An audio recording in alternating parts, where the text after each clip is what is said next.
PNR gold and diamonds సరుకు తక్కువ బంగారం ఎక్కువ. ఇప్పుడు మన వైజాగ్ లో జూలై 24న గ్రాండ్ ఓపెనింగ్.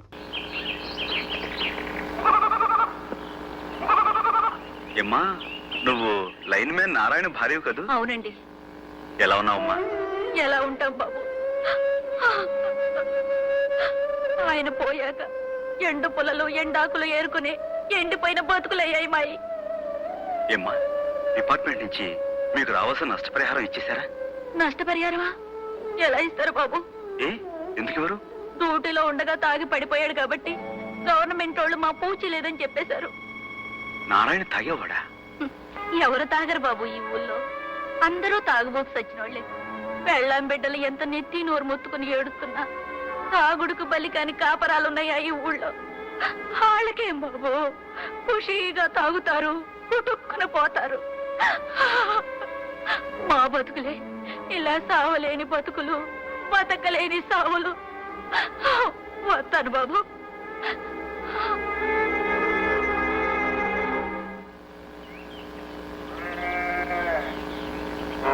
చూడు బాబు, కిష్టపల్లి ఇదే కదూ? ఇదేనండి. అమ్మా అమ్మా, అయ్యని నిప్పుల్లోంచి కాపాడారే, ఆయన వచ్చారు. కూర్చోండి కూర్చోండి. మా అమ్మ ఇప్పుడు మీ గురించి చెప్తూ ఉంటది. అలాగా? అమ్మా నువ్వు బయటికి రామ్మా. ముందు నువ్వు లోపలికి రాయే. నువ్వే రామ్మా. అబ్బబ్బబ్బబ్బబ్బా, ముందు నువ్వే లోపలికి రాయే. ఏది మగవా? సరే.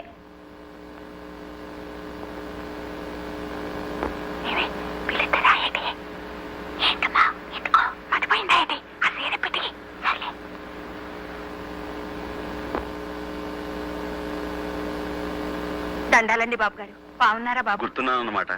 అదేంటి బాబు, మా బతుకుల్ని నిలబెట్టిన భగవంతుణ్ణి ఎలా మర్చిపోతాం? అదే వరే. అసలే కిష్టపెక్కడా?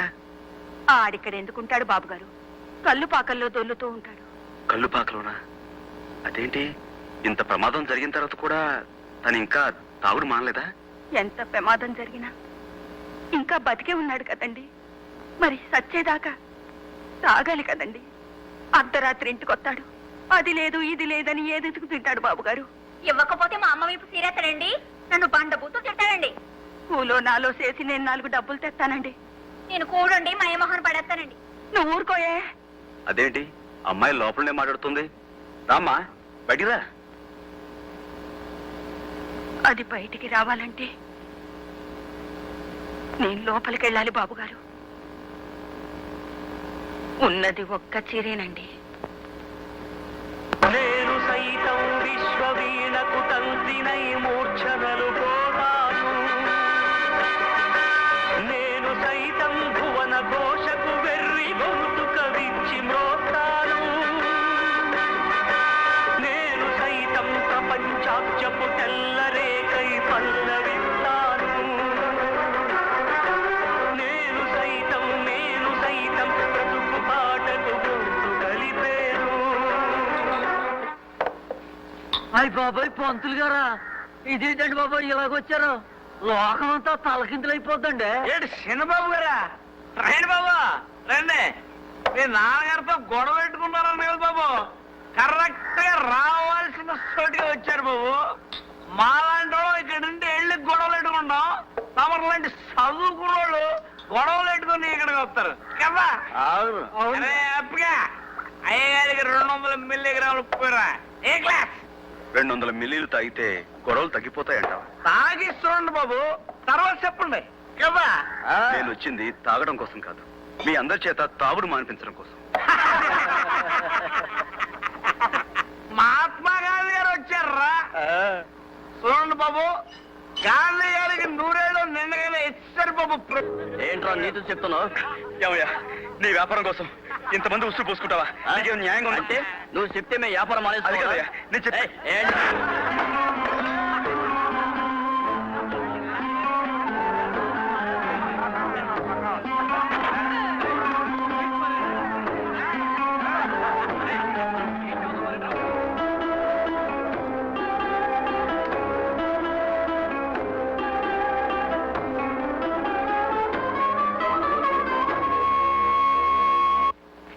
సంధ్య వందనం,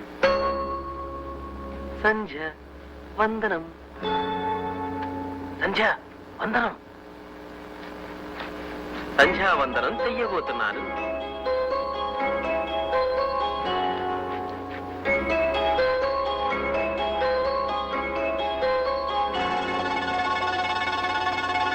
సంధ్య చాలా అందంగా ఉంది. గురుగారు గురుగారు అటు చూడండి గురుగారు, సంధ్య ఎంత అందంగా ఉందో.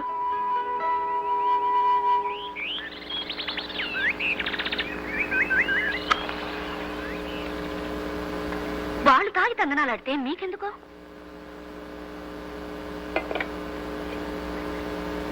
ఎంత కొట్టారు? ఎన్ని దెబ్బలు? మంచి చెప్తే కొట్టడానికి వాళ్ళకి చేతులు ఎలా వచ్చాయో? మంచి చెడు తెలిసే స్థితిలో వాళ్ళు ఉంటే వాళ్ళెందుకు తాగుబోతులు అవుతారు? అయితే మాత్రం పెద్ద బిలహరి గణపతి శాస్త్రి గారు కొడుకువు కళ్ళు పాకలు చొరబడి దెబ్బలు తిని రావడానికి మీకు సిగ్గుగా లేదు? తిరిగి చావుగొట్టలేకపోయారా వాళ్ళని? నేను తాగలేను కదా. నా భాషలో నేను మాట్లాడాను, వాళ్ళ భాషలో వాళ్ళు మాట్లాడారు. మాట్లాడడం వరకు సరే, కానీ బొత్తుగా నాటు భాషలో మాట్లాడారు సన్నాసులు.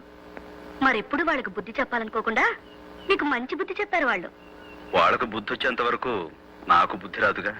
అంటే ఇంకా వాళ్ళ చేత తాగుడు మాన్పించగలనని అనుకుంటున్నారా? ప్రయత్నిస్తాను.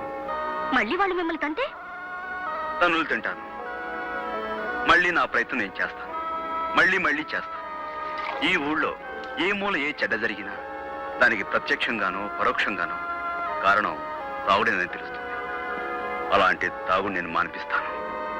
నా ప్రాణాలు పోయినా సరే అదే నా లక్ష్యం, గమ్యం కూడా. మీ గమ్యం తర్వాత, కాపడం ఇప్పుడు.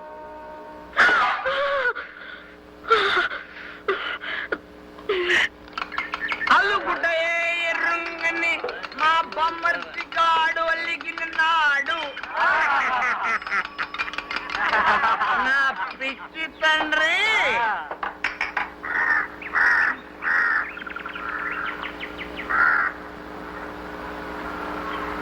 ఇచ్చిన దొరువులు సాలేదా?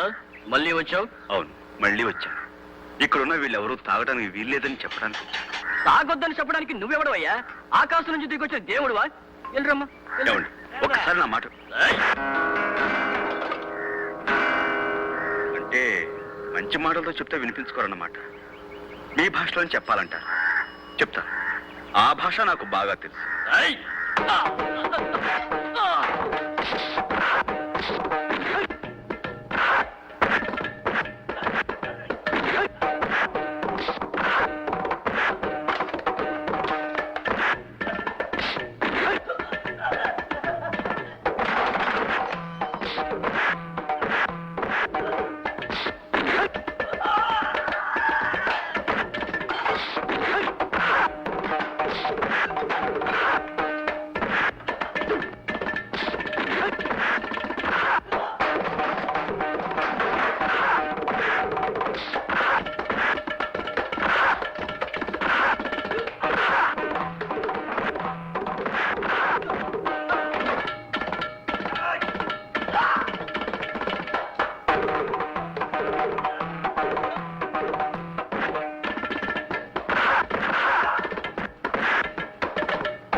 బాబు, దండాలు బాబు, వదిలేండి బాబు, మీకు దండం. అందరికీ ఇదే చెప్పడం. ఇక మీద ఎవడన్నా తాగాడంటే ఒళ్ళు కుళ్ళ పొడి చెప్తానంతే.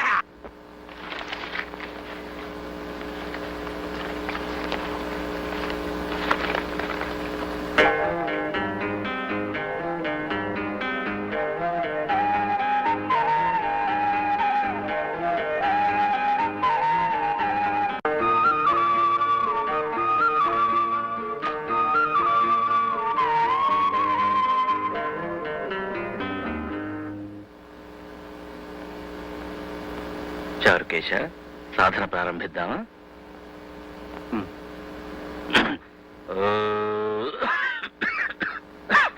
సంధ్య, కాస్త మంచినీళ్ళు తీసుకురామ్మా.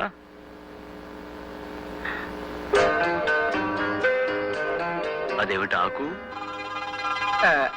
అభిపే అదేం లేదు గురుగారు, ఈరోజు త్రిపుర సుందరి వ్రతం కదా, ఇల్లంతా మామిడి తోరణాలు కట్టంగా, అది చూడండి.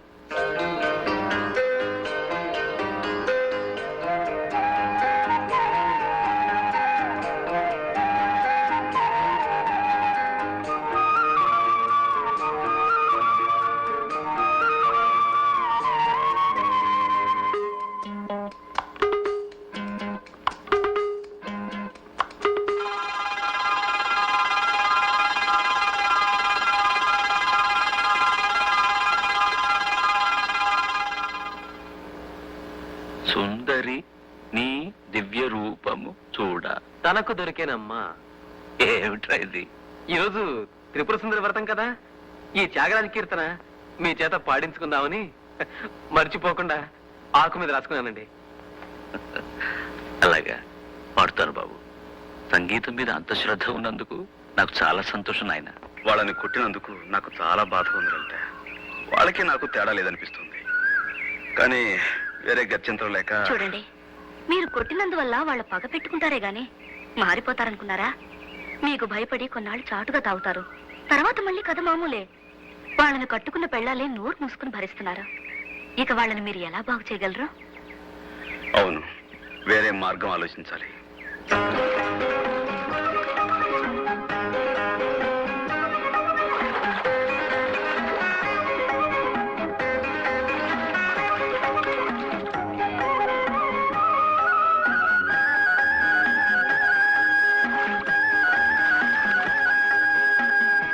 వరద బాధితులు, వరకట్న బాధితులు, కరువు బాధితులు, రాజకీయ బాధితులు, రకరకాల బాధితులున్న మన దేశంలో తాగుబోతు భర్త బాధితులున్నప్పటికీ ఇలా ఒక్కటిగా చేరింది ఎన్నడూ లేదు. మీ బాధలు తీరడానికి మీకొక మార్గం చెప్తాను. నిష్కర్షగా, నిర్దయగా, నిర్భయంగా, నిర్మోహమాటంగా మీరు వ్యవహరిస్తే చాలా సులువుగా తీరుతుంది సమస్య. అంటే ఏం చేయమంటది పిల్ల? చెప్తున్నా. మీ పిల్లలు రోడ్డు మీదకి పాకి మట్టి తింటున్నారనుకోండి, ఏం చేస్తారు మీరు? పిర్ర మీద ఒకటి అంటిస్తాం. కరెక్ట్. అలా భర్తనంటించే దేశం కాదు కదా మనది, పతివ్రతల దేశం కాబట్టి కొట్టక తిట్టక పరోలా సాధించుకోవాలి. పిల్లల్ని కొట్టకుండా దారికి తీసుకురావాలంటే ఏం చేస్తారు? చేతిలో బెల్లం ముక్క పెట్టి మట్టి పెట్ట పారేమంటాం. అది పాయింట్. ఇప్పుడు ఏమిటంటే, మొరాయించే మొండి పిల్లలు కదా మొగుళ్ళంటే, కాబట్టి మట్టి బిడ్డ పారేస్తే గాని బెల్లం ముక్క పెట్టమని మీరు మొండికెత్తాలి. బెల్లం ముక్క అంటే పిల్ల? బెల్లం అంటే బెల్లమే కదా. ఇప్పుడు చెప్పండి, రాత్రి తాగి ఇంటికి రాగానే మీ ఆయన ఏం చేస్తాడు? అరుస్తాడు. ఆ తర్వాత ఏం చేస్తాడు? గిన్నెలు తెపాళాలు తంతాడు. తర్వాత తిండెట్టమంటాడు. తర్వాత తర్వాత ఏంటి? తిట్టుకుంటూ తింటాడు. తర్వాత తినేసి మళ్ళీ తింటాడు. తర్వాత మంచం ఎక్కేస్తాడు. తర్వాత దొంగని గుర్రెడతాడు. ఏటి పిల్ల? గుర్రు కొట్టడానికి ముందు, మంచం ఎక్కిన తర్వాత ఏం చేస్తాడు?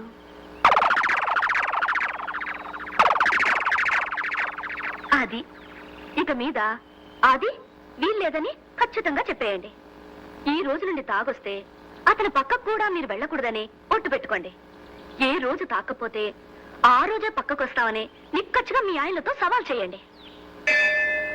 ఏ కొడతారా? కొన్ని రోజులు దెబ్బలు తినండి. తిడతారా? తిట్టించుకోండి. కానీ పక్కకు మాత్రం రానివ్వకండి. అలా 10 రోజులు పట్టుదలగా ఉండండి. 11వ రోజు తాగకుండా ఇంటికొస్తాడు మీ ఆయన. నా ఇంటికి మట్టుకు రాడు. ఏ గుడిసెట్ దాని కొంపగా పోతాడు. ఎన్నాళ్ళు పోతాడు? ఇల్లు ఇల్లాల్ని వదిలేసి గుడిసెట్టు కొంపలో ఏ మొగుడు ఉండిపోడు. ఇంతకన్నా మగవాడి మీద మరో బ్రహ్మాస్త్రం ఏదీ లేదు. ఒప్పుకుంటారా లేదా? ఒప్పుకున్న వాళ్ళంతా ఈ పక్కకు రండి. 1 2 3.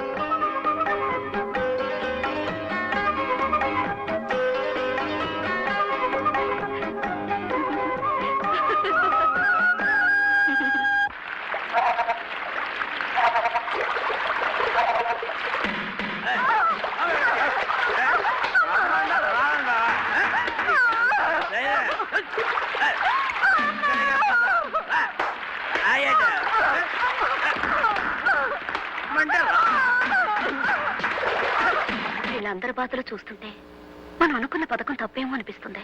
మొత్తానికి ఏమైతే నేను లలిత, ఊళ్ళో అంతమంది చేత ఒప్పించావు. ఈ ఆడవాళ్ళంతా అదే పట్టుదలతో ఉంటే మనం సగం గెలిచినట్లే.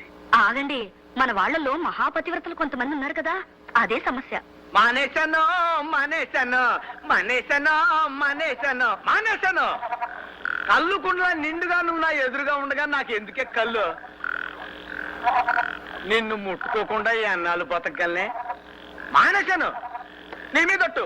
కావాలంటే చూడు, మానేశానే. వెంకటేశ్వర మీద ప్రమాణించి. వెంకటేశ్వర ఆడవుడు, వెంకటేశ్వర మీద ప్రమాణం. త్రిమూర్తుల మీద ప్రమాణించి. త్రిమూర్తుల మీద ప్రమాణం, సత్యనారాయణ స్వామి మీద ప్రమాణం, సింహాద్రి అప్పల మీద ప్రమాణం. మానేశానే. నువ్వు నన్ను ముట్టుకుని తెస్తాలే. ఈ జన్మలో మళ్ళీ కళ్ళు సారా ముట్టుకునే. సంధ్య, ఎంతకాలం ఇలా దొంగచాటుగా కలవడాలు? చిక్కగా ఉంది. ఈవేళ ఇక్కడికి వచ్చింది చదువు కోసం కాదు, ఈ సంధ్య కోసమే. నీకు తెలుసు కదా, త్యాగరాజస్వామి, ముత్తుస్వామి దీక్షితులు, క్షేత్రయ్య, అన్నమాచార్య, అప్పలాచార్య, ఆత్రేయ, వేటూరి అందరూ అయిపోయారు. మన పెళ్లి మాత్రం కాలేదు. త్వరగా మీ నాన్నతో మాట్లాడు సంధ్య. మా నాన్న సంగతి నీకు తెలుసు కదా, ముక్కు మీద కోపం. సమయం చూసి చెప్తానులే. వాళ్ళ కోసం పడుచు వాళ్ళం మనం ఊరుకుంటామా? ఓ పని చేద్దాం, అప్పుడు చచ్చినట్టు ఒప్పుకుంటారు. తప్పు చేసేద్దాం. ఏ?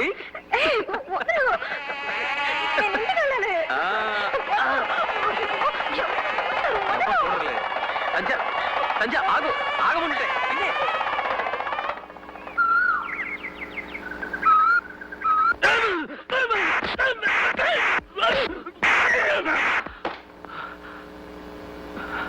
అప్రాచ్యుడా, నువ్వు బ్రాహ్మణుడివా?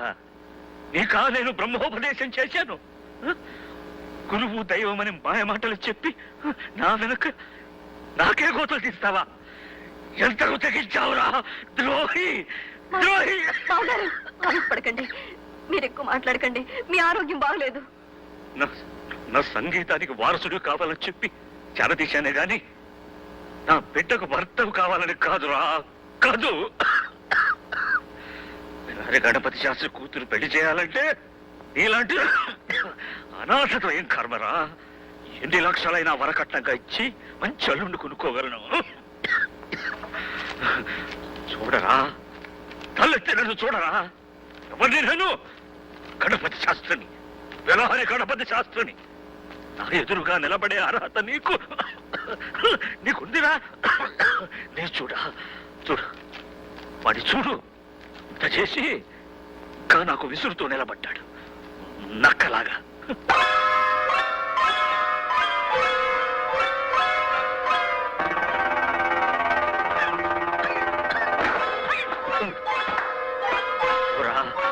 ఈ పాపిష్టి ముఖం ఇంకెప్పుడు నాకు చూపించకు.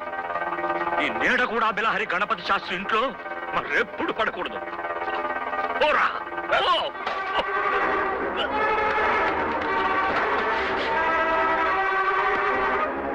నాడు ఈ నీచుడితో సంపర్కం పెట్టుకున్నందుకు ఈ రోజుతో మైల స్నానం చేసి వదిలించుకుంటాను. గాయత్రి, స్నానానికి సిద్ధం చేయి. అతను వెళ్ళిపోతే మీరింకో మైల స్నానం చేయవలసి వస్తుంది నాన్న.